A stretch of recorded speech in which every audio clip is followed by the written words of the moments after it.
Buenas tardes, les damos la bienvenida a una nueva charla online y la última de este ciclo que ha organizado la carrera de Nutrición y Dietética de la Universidad Autónoma. En esta ocasión tenemos el gusto de presentarles a la charla que se llama Atención en Salud para Personas con Discapacidad, a cargo de Eugenia Victoriano. Es psicóloga de la Universidad de Concepción, magíster en Psicología Educacional y además coordinadora del proyecto de participación académica integral de estudiantes con discapacidad de la Universidad Católica de Chile. Así que estamos muy contentos y contentas de tener acá a Eugenia para que les dé esta exposición. Así que espero que disfruten. Como siempre, les recuerdo que cualquier consulta, duda o comentario que tengan, los pueden ir registrando en el icono de preguntas que aparece en la pantalla y al final de la exposición vamos a ir resolviendo todo lo que ustedes vayan dejando en el mismo chat. Así que buenas tardes y les dejo con ustedes a la profesora Eugenia Victoriano. Hola, buenas tardes. Muchas gracias por la invitación. Gracias, Astrid, por la presentación. Efectivamente, hoy día les voy a hablar acerca de un tema que a mí me motiva mucho, que es trabajar en el ámbito de la discapacidad. Si bien yo lo trabajo más desde el área de la educación, me parece que, bueno, no es solo que me parezca, sino que es un derecho que debe ser respetado en todas las áreas, no solo en la educación. Esta presentación yo la realicé con Paulina Suárez. Ella es una muy buena amiga mía que es kinesióloga y trabaja en el Servicio Nacional de la Discapacidad. Así que todo lo que les hablo hoy día lo hemos trabajado juntas en realidad. ¿De qué me gustaría conversar hoy día? ¿Qué les propongo hablar? Es acerca primero de la conceptualización y los modelos de discapacidad, algunas normativas que hay a nivel internacional y en Chile, los tipos de discapacidad, sus principales características y cómo abordarlas en el ámbito de salud. Y finalmente la idea es que podamos hacer un plenario y conversar qué les parece, qué les sirve, qué les llega o qué les llama la atención de todo esto. Para comenzar, yo quería preguntarles a ustedes, ¿qué es para ustedes la discapacidad? ¿Qué creen? ¿Qué se les viene a la mente con este concepto? Les pido que puedan responderlo en el chat.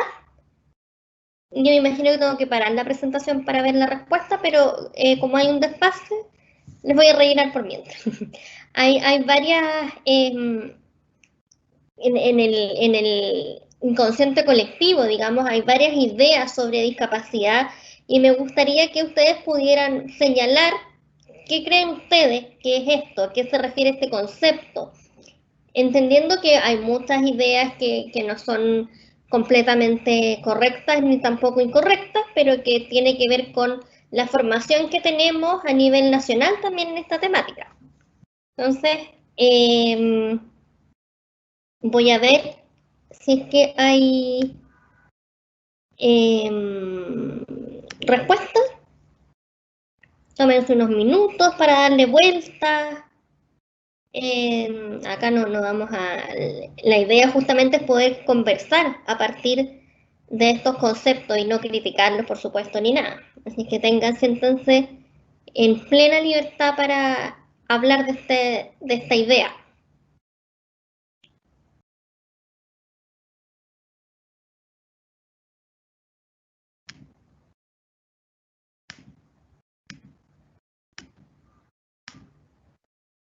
No llega, si alguien está escribiendo.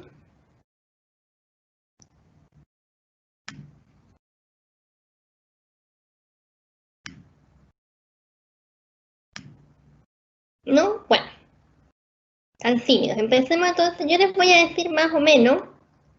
Yo quisiera comentar. ¿Sí? A mí me parece que puede ser alguna condición física o mental que pudiese dificultar quizás el desarrollo de alguna actividad normal, no sé. Sí, súper claro. Justamente gracias, Astrid, el concepto de la discapacidad, tal como lo conocemos ahora, hace referencia justamente a una limitación en la actividad, pero para llegar a esto pasaron bastantes años y bastantes cosas entre medio. Esta discapacidad no está concebida como la concebimos ahora, e incluso en estos tiempos tenemos algunas ideas que son erróneas y que la idea es que podamos aclarar hoy día. Acá llegó un comentario, te lo doy. Bueno, gracias. Francesca dice que una persona con varias discapacidades pueden ser físicas, psicológicas, sociales, etcétera, y no significa que sea ajeno o diferente a los demás. Exactamente. Está la idea de diferencia, ¿cierto? Y esto quizá, siempre cuando uno habla de discapacidad hacemos esta aclaración de como que no, pero no significa que sea diferente o malo, o siempre tratamos como de ponerle eso porque justamente partió siendo una palabra muy estigmatizada. Incluso las personas que tenían discapacidad antes lo negaban. Hasta el día de hoy muchas personas quieren ocultar su discapacidad justamente por este tratamiento que se le ha dado. Los primeros modelos, cuando recién se habló de discapacidad, cuando recién nos dimos cuenta de que habían personas con discapacidad, fue el modelo de prescindencia. Se dejó de compartir la presentación.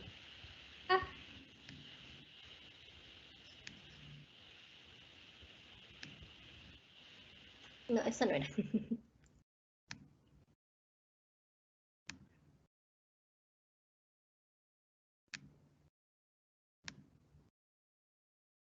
¿Ahí se está compartiendo? Ahí sí. Ya. Entonces, el primer modelo, cómo nos acercamos a la discapacidad, es la prescindencia.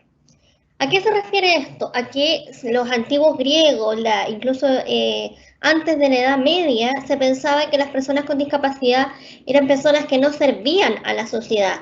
Al contrario, que eran personas que sobraban, que estorbaban, que al ser deforme era casi un castigo divino. Y esta fue la primera aproximación.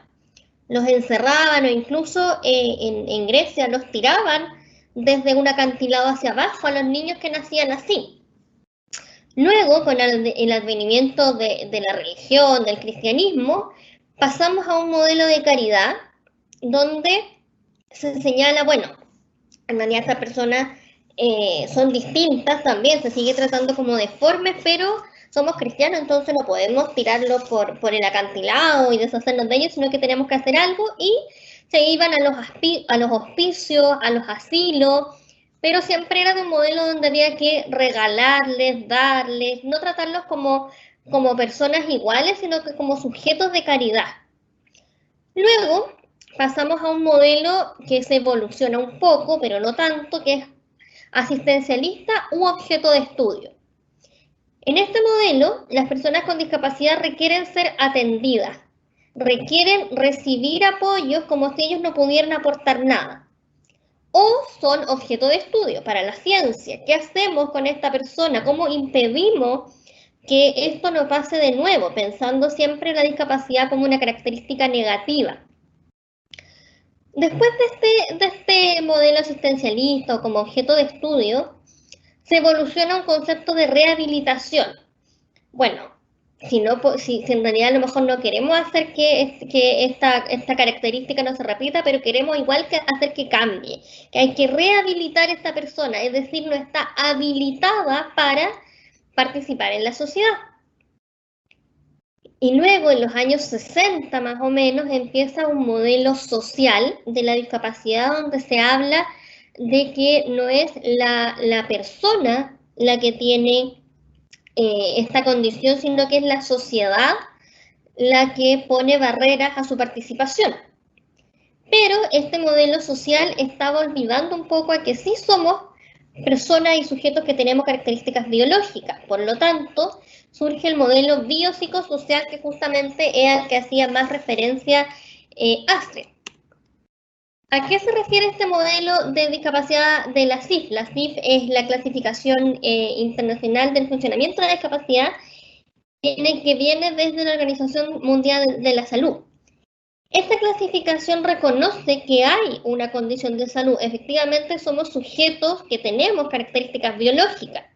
Hay una condición, hay baja visión, hay bajo nivel auditivo o hay dificultad de desplazamiento que tienen que ver con algo, con funciones y estructuras corporales, pero que se limita la actividad y la participación.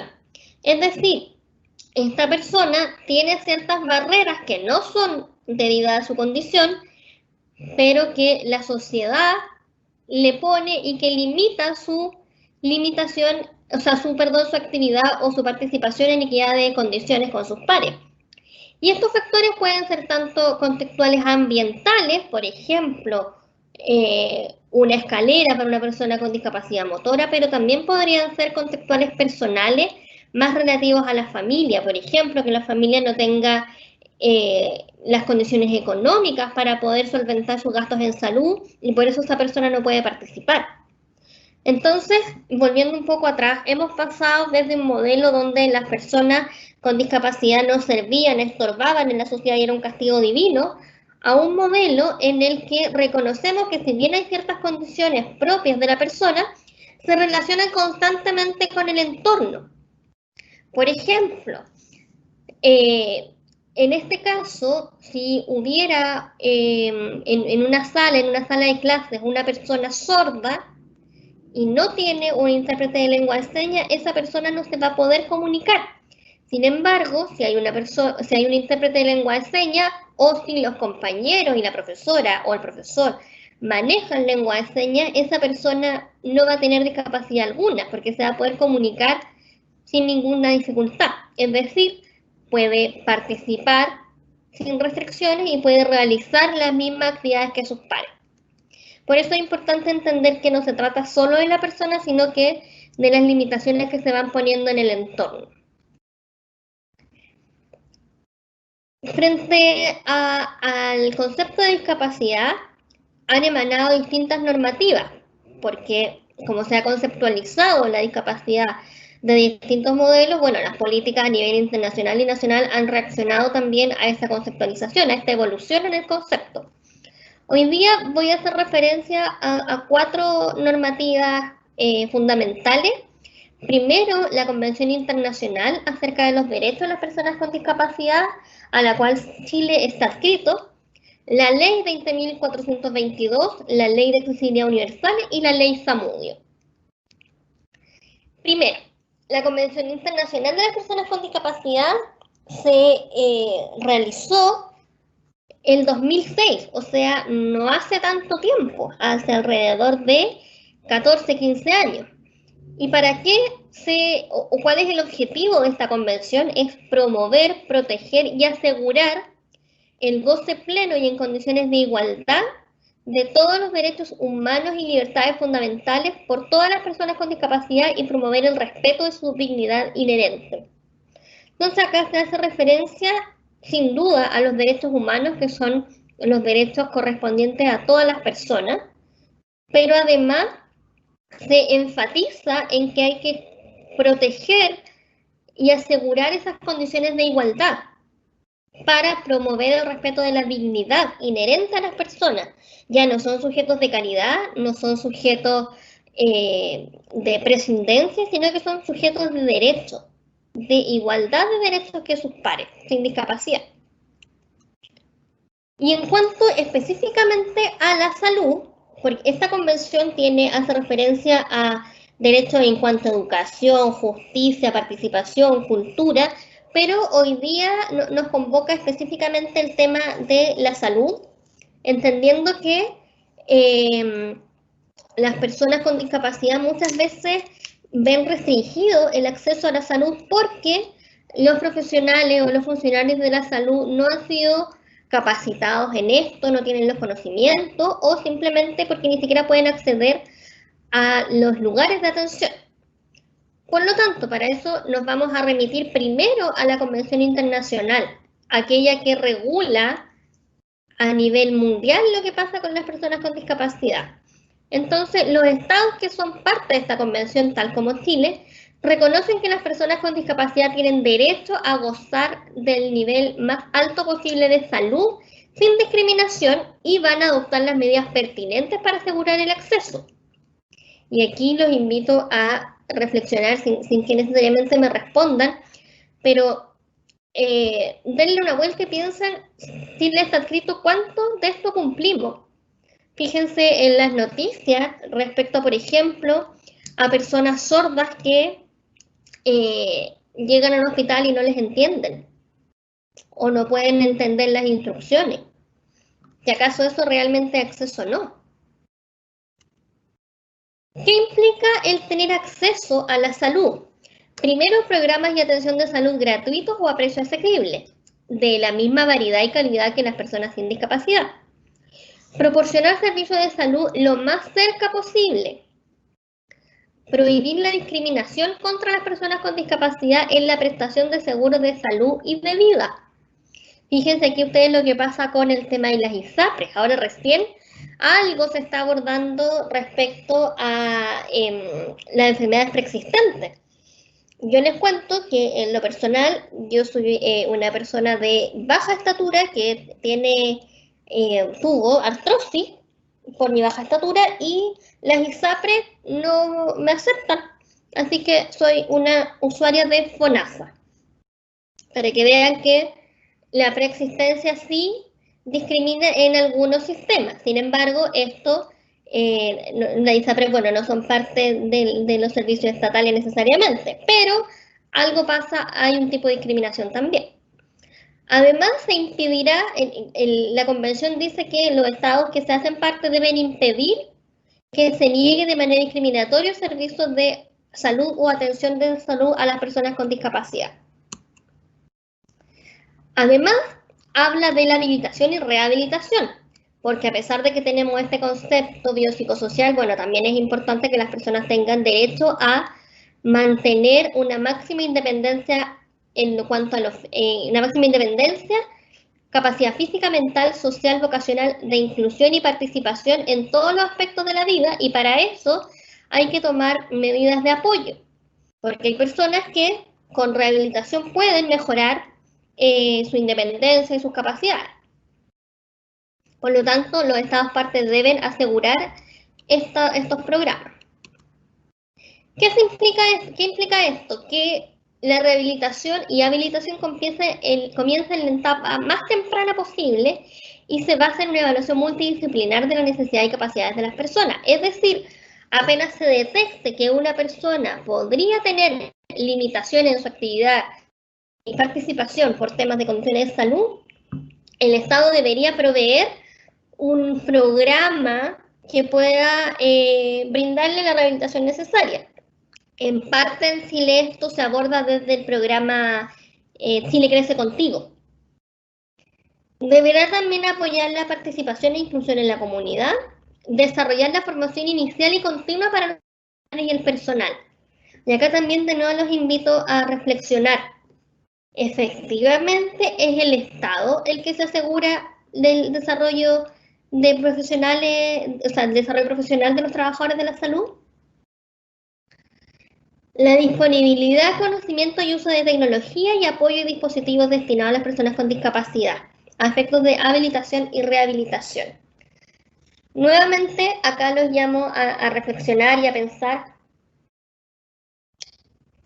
por qué tenemos que realizar, o por qué una fundación, Teletón, es la que se hace cargo y la que tiene estos elementos tecnológicos de apoyo para los niños con discapacidad. ¿Qué pasa con los adultos con discapacidad? ¿Qué pasa con las personas que no pueden acceder a esta fundación? ¿Y cuáles son las tecnologías de apoyo y los dispositivos que ofrece el Estado? ¿Cuál es la garantía estatal en esto? Siendo que Chile es parte de esta convención. A raíz de esta convención, Chile en 2010 desarrolla una ley que se llama la Ley 20.422, que justamente sobre las oportunidades para las personas con discapacidad, y en su artículo señala que La prevención de discapacidad y rehabilitación constituye una obligación del Estado, pero además es un derecho y un deber de las personas con discapacidad, su familia y la sociedad. También se deben adoptar las medidas, planes y programas de acuerdo a los factores de riesgo de la discapacidad.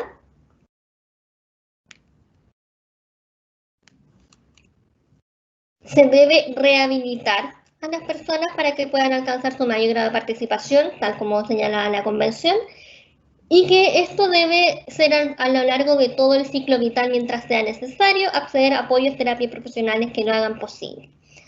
Acá nuevamente los invito, les invito a reflexionar respecto a cuáles las reales oportunidades que hay de rehabilitación, apoyos y terapia.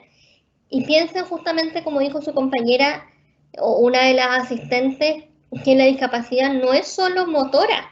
También ella habló de discapacidades psíquicas, psicológicas. ¿Cuántas personas tienen acceso a una rehabilitación? ¿Cuántas personas tienen acceso, por ejemplo, a un servicio de psiquiatría? Además, el párrafo 22 de esta ley dice que las personas con discapacidad tienen derecho a que participe su familia o quienes lo cuidan, por lo tanto, debe estar integrado en el desarrollo general de la comunidad.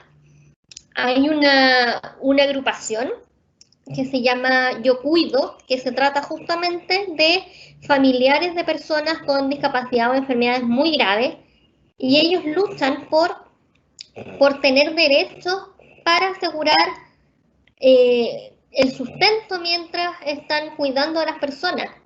No hay, si bien hay una pensión para personas con discapacidad, no hay nada que resguarde el bienestar económico de las personas que cuidan a las personas con discapacidad. Peor aún, no hay nada que resguarde el bienestar psicológico de los cuidadores de personas dependientes. Dependiente significa que no se pueden valer por sí mismos. Es muy desgastante, por lo tanto la salud mental se ve muy perjudicada y eso no está considerado en ningún servicio estatal, digamos. Por otra parte, también bajo esta ley 20.422, que emana de la convención que les señalé, está la ley de accesibilidad universal. Esta ley empezaba a regir desde marzo del 2016 de manera paulatina, es decir, de a poco, y habla de la accesibilidad. ¿Qué es lo que es la accesibilidad? La condición que deben cumplir entornos, procesos, bienes, productos, servicios, para ser comprensibles, utilizables por todas las personas en condiciones de seguridad y comodidad. Es decir, que sean elementos que cualquier persona puede usar. Por ejemplo, ¿será accesible un edificio con una escalera para todas las personas? No, porque un edificio con escalera implica que una persona que se desplaza en silla de ruedas no va a poder entrar siquiera a ese edificio. ¿Será accesible un semáforo sin sonido para una persona con discapacidad visual? Tampoco. A eso hace referencia la accesibilidad, a que todos puedan hacer uso de esos artefactos. Esta ley señala que deben ser accesibles los edificios de servicios públicos y aquellos que, sin importar su capacidad, presten servicio a la comunidad. Toda edificación nueva colectiva, recuerden que esto es desde marzo del 2016, por lo tanto, los edificios privados, digamos, que se construyen previo, no están dentro de esta ley, a menos que sean obras del Estado que se ejecuten en espacios públicos o al interior de límites urbanos, también los medios de transporte y bienes nacionales de uso público. Es decir, hay varios elementos acá que, por lo menos, los que se construyeron con dinero estatales deberían ser accesibles. ¿Cuán accesible es el transporte, por ejemplo? No sé si hay alguien de región aquí. Acá en Santiago, pese a que yo soy de región, soy de Concepción originalmente, y claro, la gente se queja del Transantiago, efectivamente es un poco lento, pero tiene unas medidas mínimas de accesibilidad para las sillas de rueda, por ejemplo. En regiones, en Concepción, por ejemplo, a las micro, a los buses, no se puede subir una persona en silla de rueda porque tiene escala. Entonces es imposible. Además no cabrían por la puerta. Entonces, claramente no se está cumpliendo esta ley de accesibilidad a nivel nacional en cuanto a transporte. Y finalmente, la ley Zamudio, que ustedes a lo mejor creen que tiene que ver una ley que nace desde un ataque homofóbico con la discapacidad. Bueno, esta ley Zamudio logra instaurar un mecanismo judicial que permite restablecer el imperio del derecho, o sea, permite llevar a juicio toda vez que se cometa un acto de discriminación arbitraria. Gracias a la ley Zamudio podemos denunciar cuando una persona con discapacidad está siendo discriminada por tener discapacidad. Por ejemplo, les cuento que colegios privados que se han negado a recibir a estudiantes con discapacidad de manera arbitraria, es decir, sin alguna razón, han sido juzgados por la ley Zamudio. O sea, una ley que partió por un tema absolutamente distinto, ha servido para esto, para regular la discriminación. Entonces, con todo esto, lo que yo les quería decir, contar, es que tenemos un marco regulatorio, tenemos políticas, tenemos normativas que nos están diciendo que las personas con discapacidad tienen igualdad de derechos y en salud especialmente tienen el pleno derecho a recibir asistencia y que esas sean las mejores condiciones. Para que esto sea posible, tenemos que conversar respecto a la temática y generar la mayor cantidad de instancias para poder formar justamente a los futuros profesionales en esto. Entonces, con este objetivo, yo ahora les voy a comentar respecto a cuáles son los tipos de discapacidad. ¿Se dejó de compartir o no? ¿No? ¿Cuáles son los tipos de discapacidad? Tenemos discapacidad intelectual, psíquica, física o motora, y sensorial, que puede ser auditiva o visual. Tengo un video para mostrarles, pero lo vamos a dejar para el final mejor. Vamos a empezar por la discapacidad intelectual. La discapacidad intelectual se define como un coeficiente intelectual bajo 70. ¿Cómo se mide esto? La inteligencia se mide con un test. En Chile hay un test que está validado y que las normativas, las políticas en el fondo establecen que tiene que ser ese test y no otro, que es la escala de inteligencia de Wechsler, que puede ser para adultos o para niños. Y esa escala hace preguntas tanto a nivel verbal, pero también pide que las personas hagan algunas pruebas, como rompecabezas, armar cubos, armar figuras, que en el fondo nos hablan de habilidades de razonamiento lógico, fluidez, comprensión verbal. Y eso nos arroja un número que va de 0 a, o sea, que el promedio, digamos, con la curva normal, es 90 a 100, por lo tanto una persona con inteligencia promedio tiene un coeficiente intelectual de entre 90 y 110, y quienes tienen bajo 70 se considera que tienen una discapacidad intelectual. ¿A qué se refiere la discapacidad intelectual? Se puede deber a una condición genética, a dificultades perinatales, es decir, en el parto, en la cesárea, por ejemplo, el uso de forceps, que sufra asfixia al momento del parto, también debido a enfermedades postnatales, por ejemplo, meningitis u un traumatismo grave encefalocraniano, pero también se puede deber a deprivación sociocultural. Una de las críticas que tiene la forma en que se evalúa el coeficiente intelectual es que está muy sesgado culturalmente. Por lo tanto, cuando una persona tiene una deprivación sociocultural, es decir, no ha alcanzado niveles de educación, podría reflejar una discapacidad intelectual sin que sea netamente así. Ahora, y aquí yo creo que es lo más importante para ustedes y lo que me gustaría que se quedaran con esto. ¿Cómo responder a una persona con discapacidad intelectual en el área de la salud? Cuando ustedes atiendan a un paciente con discapacidad intelectual, ¿qué consideraciones se deben tener? Explicar de manera lo más concreta posible. Además, explicar más de una vez y de distintas formas. Ahora, ustedes, me imagino que cuando atienden a un paciente se tienen que asegurar de que ese paciente entienda las indicaciones que ustedes le están dando. Por lo tanto, no es que ustedes vean a una persona y dicen, oh, ¿tendrá discapacidad intelectual o no? No. Se trata de que si ustedes van haciendo preguntas y se van percatando que esa persona no está entendiendo, bueno, hay que hacerlo de manera lo más concreta posible. Por ejemplo, si ustedes, estoy inventando esto, pero si ustedes en vez de decirle, coma, 100 gramos de arroz, díganle, coma, esta taza hasta aquí de arroz. Para eso es súper útil tener materiales en la consulta, tener la taza, tener, ojalá, los elementos con los cuales ustedes miden las porciones y con eso explicarle. Hacer educación, quizás mostrarle con dibujos lo que deben, cuál va a ser su dieta, cosas así. Y en caso de que la discapacidad sea muy severa, es decir, la discapacidad intelectual, efectivamente la persona no está comprendiendo absolutamente nada de lo que ustedes le dicen, asegurarse que existe un acompañante, un cuidador y que esa persona efectivamente va a poder llevar a cabo lo que ustedes le están explicando.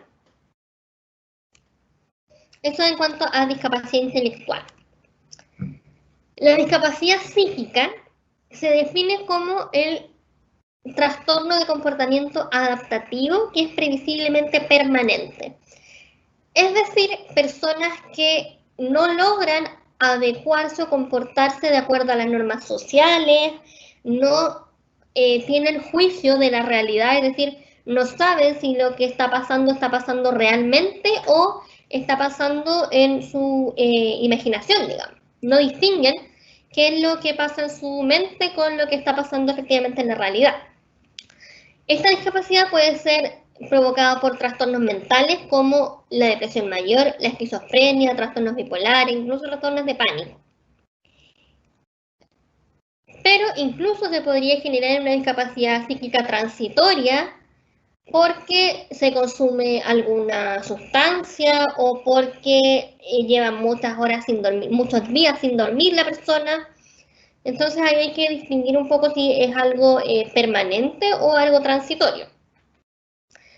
Pongo acá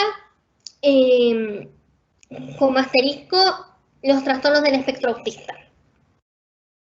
¿Por qué lo pongo entre comillas, con asterisco y con ojo? Porque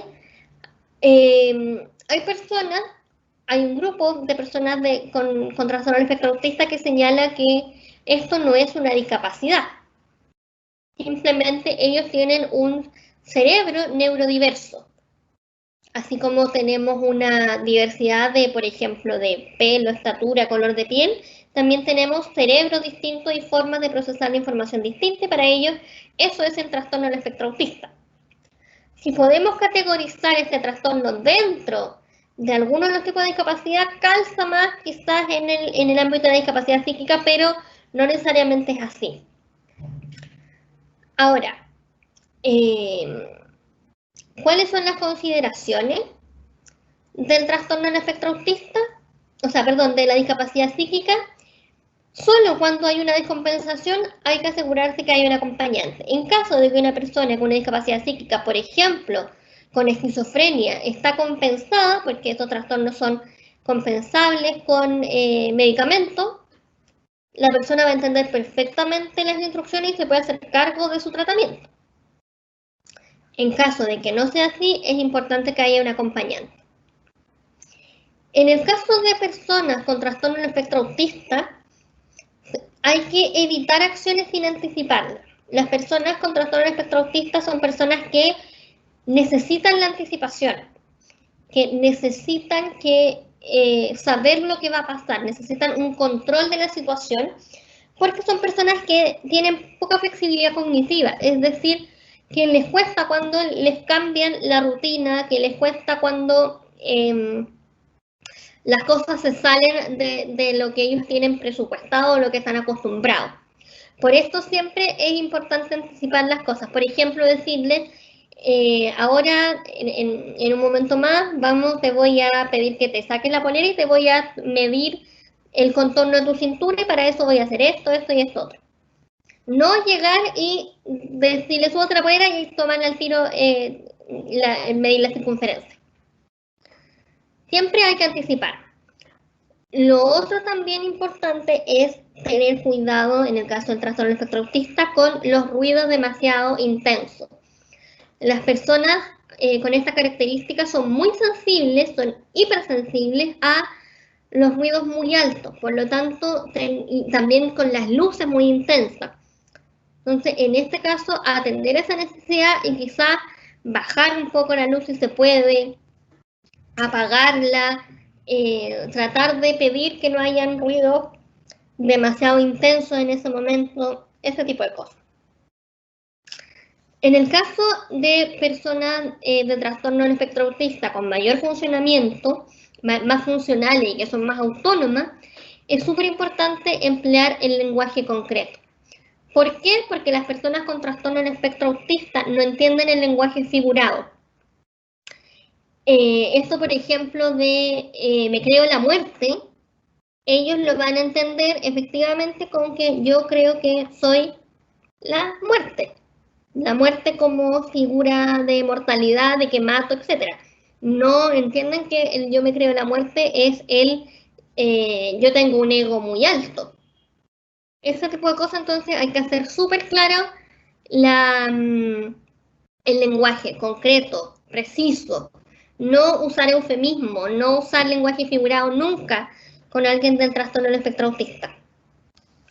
Por eso, si ustedes no saben si esta persona tiene o no ese trastorno, es preferible siempre asegurarse que la persona está entendiendo las instrucciones, pidiéndole que lo repita de alguna manera o que le explique, etc. En cuanto a la discapacidad visual, esta hace referencia a la ceguera, es decir, personas que no ven nada, o baja visión, que se refiere a personas que ven poco, que tienen disminuida su capacidad visual. ¿Qué es importante en este caso? Cuidar que no hayan obstáculos en el entorno. Es decir, que esta persona pueda llegar sin dificultades al lugar que ustedes quieren, ya sea a la pesa, al asiento del escritorio donde ustedes están atendiendo, a la camilla, etc. Es importante preguntar antes de ofrecerles ayuda. Es muy común que tratemos de ayudar a personas con discapacidad visual tomándonos del brazo o del hombro. Siempre es preferible que preguntar si la persona efectivamente requiere esta ayuda o no, porque puede que por tratar de ayudar lo hagan peor. Es decir, que por tratar de ayudar esta persona se sienta más incómoda o no logre no logre adaptarse al entorno, entonces siempre es mejor eso. También es importante hablar de frente, porque así va a escuchar mejor su voz y además se va a poder ubicar mejor. En cuanto a la discapacidad auditiva, acá nos referimos a la sordera o a la hipoacusia. La sordera es una persona que no escucha nada y la hipoacusia es una persona que escucha menos del rango normal. Para esto es importante siempre hablar de frente y con la modulación correcta a velocidad normal. No es necesario gritar ni modular lentamente o exageradamente. Es súper importante, es ideal, ojalá fuera una garantía estatal que todos los funcionarios de salud y educación se pudieran comunicar en lengua de señas. Lamentablemente esto no es algo que le ofrezca el Estado, por lo tanto es una sugerencia, digamos, y si pueden hacerlo, los invito a hacerlo, para que se puedan comunicar con estas personas. Además, es importante preguntar si esta persona tiene audífono, si funciona y si tiene mejor audición en un oído. ¿Por qué? Porque la persona, uno, puede tener audífono pero no estar funcionando, por lo tanto no sirve de nada y hay que hablarle fuerte igual. O dos, puede que en un oído escuche mejor, entonces a ese oído hay que dirigirse. En cuanto a la discapacidad física o motora, es decir, donde hay una alteración que afecta a la cabeza, tronco, extremidades y que impide que se movilicen adecuadamente, esto hace referencia no únicamente a las personas que se desplazan en silla de ruedas. Acá tenemos ese prejuicio que en el fondo siempre que pensamos en una persona con discapacidad motora, pensamos en una silla de ruedas, y no siempre es así. Hay personas que tienen discapacidad motora en las zonas, en las extremidades superiores. Entonces, por ejemplo, si les pedimos que tomen algo con las manos o que realicen alguna actividad de motricidad fina, van a tener dificultades. Entonces, siempre hay que tener esa consideración. La discapacidad motora no se restringe al uso de silla de ruedas. Pero además hay que tener como consideraciones cuidar que no hayan obstáculos en el entorno. Ojalá que en todas las partes haya un acceso donde pueda ingresar una persona con silla de ruedas, y esto no significa solo una rampa, sino que también significa que el ancho de la puerta sea el determinado, que la pendiente de la rampa sea la adecuada, porque hay unas pendientes que son muy grandes y que la persona en el fondo, si sube esa rampa, se muere, digamos, por la dificultad, y porque son muy peligrosas también. Hay una regulación en cuanto a la gradiente de la pendiente, pero lamentablemente no es fiscalizada, por lo tanto, las personas creen que con hacer una rampa basta, pero no, hay que fijarse también en la gradiente esta, en la pendiente. Además hay que considerar el tipo de zona afectada, tal como les decía, puede ser las manos u otra parte del cuerpo. Por lo tanto, siempre es importante preguntar por todas las dificultades que presenta y específicamente como ver qué dificultades le presentan de funcionalidad. Hay personas que a lo mejor pueden caminar, pero que no pueden caminar mucho rato. Entonces, ustedes a lo mejor al dar la indicación para como ejercicio, ustedes le dicen, no, camine todos los días media hora. Y claro, la persona a lo mejor puede caminar, pero quizás solo puede caminar 10 minutos. Entonces, ahí siempre preguntar bien, ofrecer la confianza para que esta persona pueda en el fondo decir cuáles son sus condiciones y asegurarse de que las indicaciones que ustedes den respeten esas condiciones. Y antes de ir al plenario, me gustaría mostrarles un video sobre cómo referirse a las personas con discapacidad.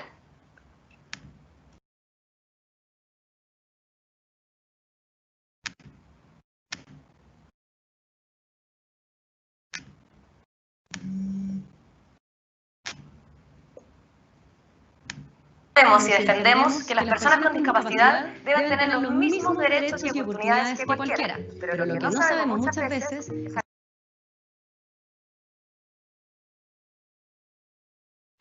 No se escucha, Victoria.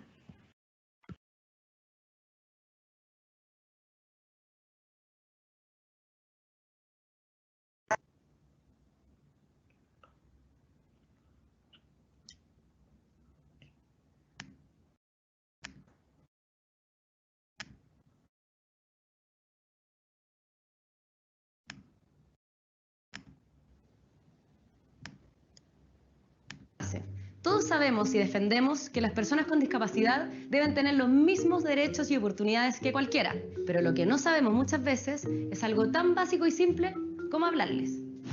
Tú eres mi mejor amigo, y que tengas capacidades diferentes jamás ha sido un problema. ¿Capacidades diferentes? Sí, po. Superman tiene capacidades diferentes. Yo tengo las mismas capacidades que tú. Ah, sí, pues sí sabía. Para crecer como sociedad y saber cómo tratarnos, quiero compartir contigo este sencillo manual. No es correcto que me digas cojo, Yo no soy mongolita. mutilado o tullido. No me digas zurdido. Yo no soy invidente, cieguita, piti o corta de vista. Ni minusválida, ni paralítica, ni postrada. Soy persona con discapacidad. Simplemente soy una persona con discapacidad física. Yo soy una persona zurda. Yo soy una persona ciega. Una persona con síndrome de Down. Igual prefiero que me digáis por mi nombre, o teniente Dan, más zorrón. La clave siempre será tratarnos por lo que somos, personas. Cambiar la forma en que nos comunicamos nos transforma en una mejor sociedad. Comparte este video para que todos sepamos cómo tratarnos correctamente.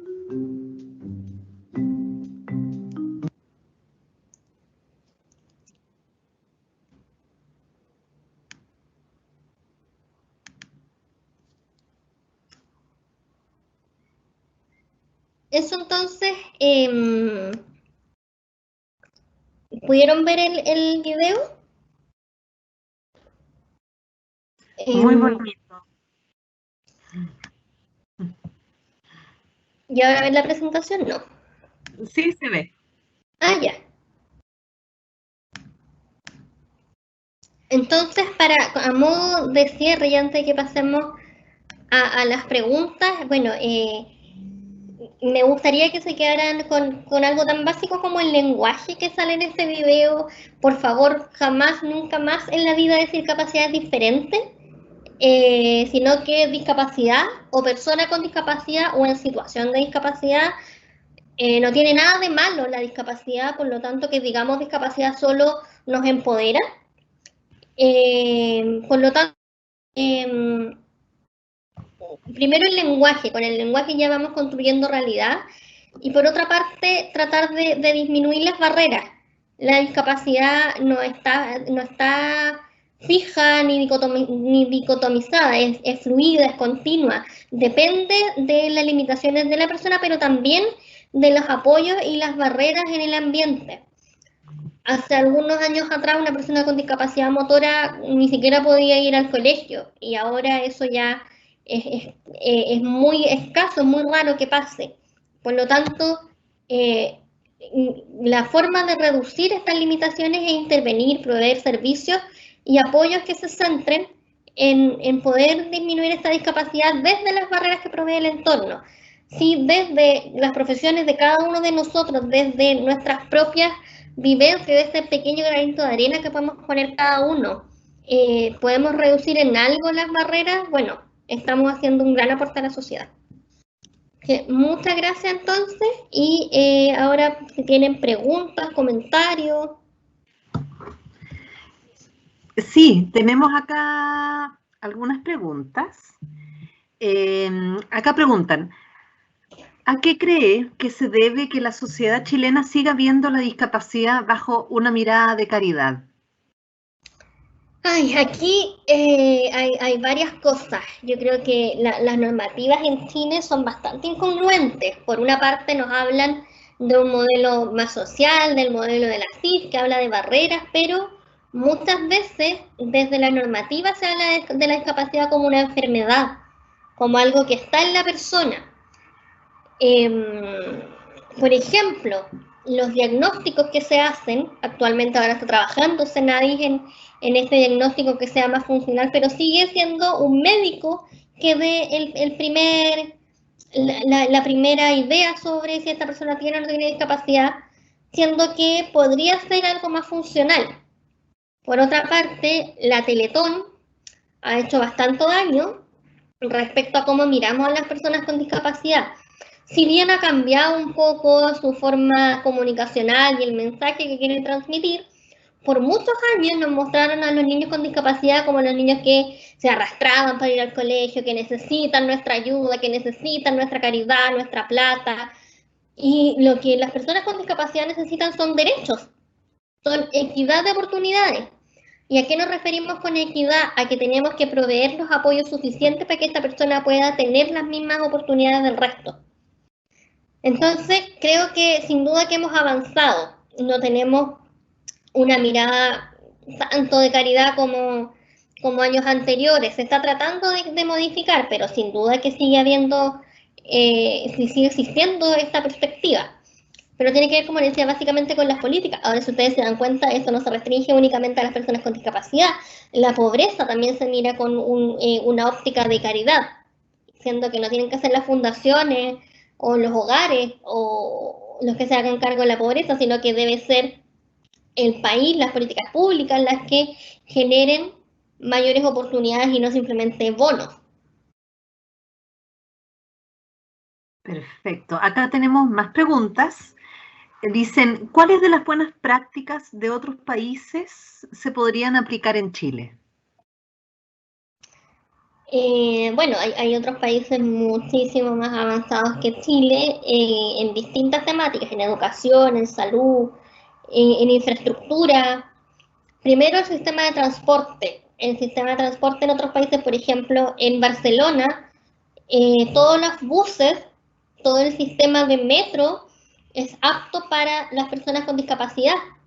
Está señalizado con braille, hay ascensores que funcionan, no como acá. Hay ascensores en todas las estaciones de metro, hay espacios designados para las personas con discapacidad. En educación y salud también funcionan muy sincronizadamente, por lo tanto se va derivando al tiro esta atención temprana de la que hablamos que promueve la Convención, se da efectivamente a nivel temprano. En Chile lamentablemente funciona todavía muy desarticuladamente el ámbito de salud y educación. Entonces eso más o menos desde España. En Inglaterra se ha trabajado mucho en educación con la población sorda. Las personas sordas se ven como una persona de una cultura distinta porque hablan otra lengua más que una persona con discapacidad. Por lo tanto, se trabaja mucho en los intérpretes y en cómo se accede a la información de parte de ellos. Ahora, sin duda, lo que yo creo que tenemos que cambiar en Chile y deberíamos seguir la copia de otros países o deberíamos copiar de otros países, es justamente lo que hablábamos, la visión de la discapacidad desde un enfoque de derechos, no de asistencialismo. Debemos también trabajar en la cultura. O sea, miren por favor, cuando vuelvan al metro, los ascensores. ¿Quiénes ocupan los ascensores? Ustedes más que yo saben que tenemos un alto índice de obesidad y que a todos nos haría súper bien subir la escalera. Sin embargo, muchas personas utilizan los ascensores y dejan para después a personas que tienen dificultades de desplazamiento. Y a veces esas dificultades no se ven porque no necesariamente esa persona se desplaza en silla de ruedas. Quizás esa persona está operada recién de un tobillo y no anda en silla de ruedas, pero igual le cuesta subir la escalera. Entonces, la empatía es algo que debemos trabajar diariamente como cultura, el ponerse en el lugar del otro. Y bueno, si yo puedo subir la escalera, subo la escalera y de verdad que nos va a hacer bien subir la escalera. Perfecto. Acá hay otra pregunta que es relacionada, quizás podemos ver si algo se puede adicionar. ¿Qué formas podemos aplicar para que a las personas que tengan discapacidad no sean excluidos de la sociedad? ¿Qué formas? Bueno, yo creo que, como les decía, hay que partir del granito de arena de cada uno, ya que las políticas públicas no responden suficientemente. Bueno, partamos nosotros. Partamos por ponernos en el lugar del otro, como les decía, usemos la escalera más que el ascensor, pero también el lenguaje que usamos y la forma en que nos aproximamos a las personas con discapacidad. Por favor, no nos miren nunca más con pena. Las personas con discapacidad no son pobrecitos, las personas con discapacidad son personas igual que el resto. Entonces, si podemos favorecer a que se puedan desplazar de mejor forma o prestarles los apoyos necesarios, siempre hay que preguntarles antes, porque no necesariamente requieren esos apoyos. Siempre preguntar antes, siempre ponerse en el lugar. ¿Cómo se sentirían ustedes si lo agarraran de un brazo y los tiraran? Me imagino que mal. Entonces, siempre tratar de entender qué necesita y de ahí entonces ofrecer la ayuda. O preguntarle. A nadie le podría molestar que pregunten qué necesita. Pero sí te molesta que te agarren de un brazo y te ayuden a cruzar, o que te griten, o que, no sé, te empuje un poco menos para que te puedas entrar al metro, no sé. Entonces siempre ponerse en el lugar del otro, preguntar por la necesidad antes de ofrecer la ayuda y sin duda poder promover espacios de este diálogo. Muchas veces se cometen errores no de mala intención, sino que porque no se sabe. Cuando ya empecemos a hablar de esto, yo creo que ya estamos dando un paso importante. Perfecto. No hay más preguntas por el momento. No sé si quieres que esperemos unos minutitos por si alguien más quisiera dar alguna opinión, alguna pregunta. Está bastante interesante. Así que esperemos unos minutitos. Bueno.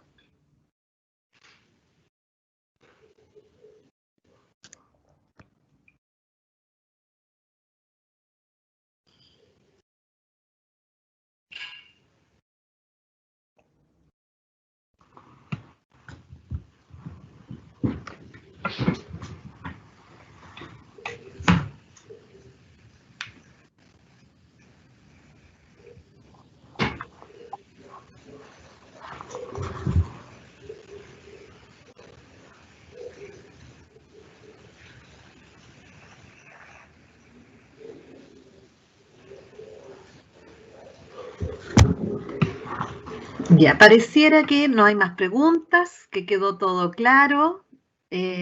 Por lo tanto, bueno, yo creo que podemos ya empezar a cerrar.